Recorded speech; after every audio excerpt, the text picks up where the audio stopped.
আমি বোরকা পরি, আবার গরুর মাংসও খাই, কিন্তু পুজোর সময় আমি এক্সট্রা প্রিপারেশন নেই। আবার ক্রিসমাসে আমি ঘুরতেও যাই। আসলে আমার ধর্মটা কি, এইটা নিয়ে অনেকেরই অনেক অনেক কৌতূহল। আমার ধর্মের পরিচয় দেওয়ার আগে আমি পরিচয় দিতে চাই আমি একজন ইনফ্লুয়েন্সার। আমি আপনাদের জন্য কন্টেন্ট ক্রিয়েট করি, আবার কিছু কিছু পেজের প্রমোশনও করি, যে কারণে পুজোর সময় আমাকে পুজোর প্রমোশন করতে হয়, ঈদের সময় ঈদের প্রমোশন, এবং ক্রিসমাসের সময় ক্রিসমাসের। আচ্ছা, আরেকটু ডিটেলসে যাওয়ার আগে চলুন আপনাদের বাংলাদেশের ভাইরাল এই পুতুল কম্বোটা সম্পর্কে একটু জানাই, যেটা আপনারা পেয়ে যাবেন স্মুথ বিডি ফেসবুক পেজে। এইটা একটা সিরাম এবং নাইট ক্রিমের কম্বো, যেটা আপনার স্কিনকে কয়েক শেড ব্রাইট করে তুলবে।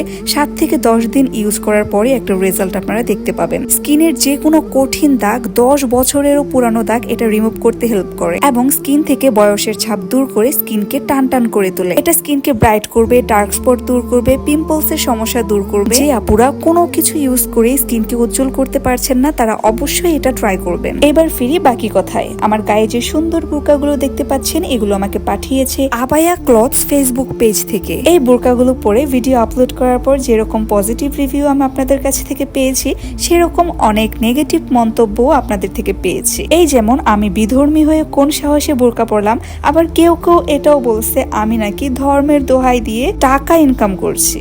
আরে ভাই, ইনকামের জন্য ধর্মের দোহাই দিতে হবে কেন?